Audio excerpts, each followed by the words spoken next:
The Children's Bible, Genesis 6, Noah and the Ark. The Lord saw that men had become very wicked, and that in their minds and in their hearts there was only evil. He regretted that he had made man on earth, and in his heart he grieved very deeply. And God said to Noah, "The end of all flesh is before me. I will destroy all living things on earth, for because of them the earth is filled with evil and violence." "Make an ark of cypress wood," commanded the Lord. "Make rooms in the ark and cover it inside and out with pitch. Make it in this fashion. The length of the ark shall be 450 feet, the breadth of it 75 feet, and the height 45 feet. You shall put a window in it, and in its side you shall put a door. The ark shall have 3 decks, a lower, a second, and a third. You shall do this because I shall bring upon the earth a great flood which will destroy every living thing. But with you I will make a promise, and the promise shall be a covenant. You shall enter the ark with your sons, and your wife, and your sons' wives with you. Of every living creature upon the earth you shall bring into the ark 2 of each sort, to keep them alive with you.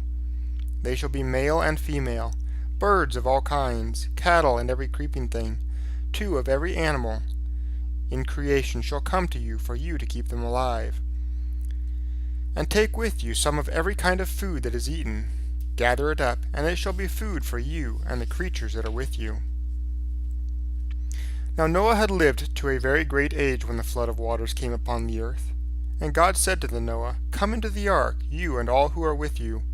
7 days from now I will cause it to rain upon the earth for 40 days and 40 nights, and every living thing that I have made I will destroy off the face of the earth." And Noah did all that the Lord had commanded him. He entered the ark with Shem, Ham, and Japheth his sons, his own wife, and the wives of his sons. Birds and beasts and creeping things of every kind came to Noah, and went into the ark 2 by 2, the male and the female, as God had commanded.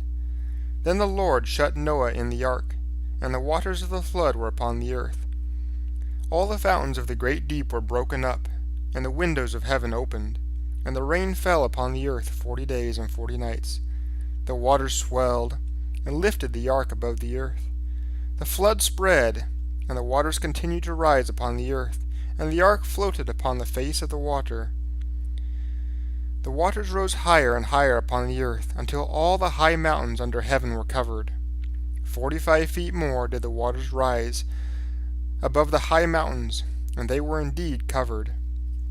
Every living thing that moved upon the earth died, birds, cattle, beasts, and every creeping thing that creeps upon the earth, and every man, all in whose nostrils was the breath of life. Every man and every living thing which was upon the face of the ground were destroyed. Only Noah and those who were with him remained alive. God remembered Noah and every living creature with him in the ark, and God caused a wind to pass over the earth and quiet the waters. The fountains of the deep and the windows of heaven were stopped, and the rain from heaven was restrained. The waters receded for 150 days, so that in the 7th month, on the 17th day of the month, the ark rested on the mount of Ararat. And the waters continued to decrease until the 1st day of the 10th month, when the peaks of the mountains were seen. At the end of 40 days Noah opened up the window of the ark, and sent out a raven, which flew to and fro. He also sent out a dove to see if the waters had dried from the ground anywhere. The dove found no rest for the sole of her foot, and she returned to the ark, for the waters still covered the earth. So Noah put out his hand and took her back into the ark. He waited 7 more days, and once again he sent out the dove. The dove came back to him in the evening, and when she did so, there was in her mouth a freshly plucked olive leaf. So Noah knew that the waters had receded from the face of the earth. Noah waited still another 7 days before he sent out the dove, and this time the dove did not return. The water had dried from the earth, so Noah opened the window of the ark. He looked out and saw that the ground was dry. God spoke to Noah, saying, "Take with you the birds, the cattle, and every living thing that is with you, that they may breed and raise their young, and multiply upon the earth." So Noah went out, and his sons and his wife, and his sons' wives with him. Every beast, every creeping thing, every bird went out of the ark. And Noah built an altar to the Lord, and offered to him burnt offerings of every clean beast and every clean fowl.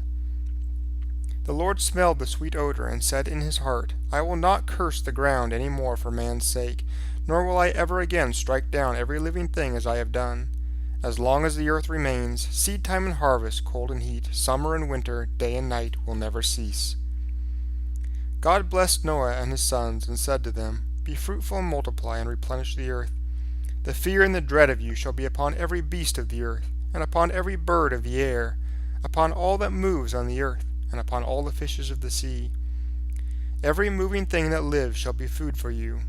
As once I gave you the green plants, now I have given you all these things. And God continued, saying, Behold, I make my promise to you and to your children after you, and to every living creature that is with you, and to every living beast of the earth, to the birds and to the cattle and to all who come out of the ark. I promise that never again will all flesh be cut off by the waters of a flood, nor will a flood destroy the earth. This promise is a covenant which I make between myself and you and every creature that is with you throughout all generations without end. I set my rainbow in the cloud, and this rainbow shall be a token of the covenant between me and the earth. And it shall come to pass, when I bring a cloud over the earth, that the rainbow shall be seen in the cloud. I will look upon it, and I will remember the everlasting covenant between me and you and every living creature upon the earth. And Noah lived a long time after the flood, and was a very old man when he died. Sons were born unto the sons of Noah after the flood, and they went forth, and were the fathers of the nations of the earth.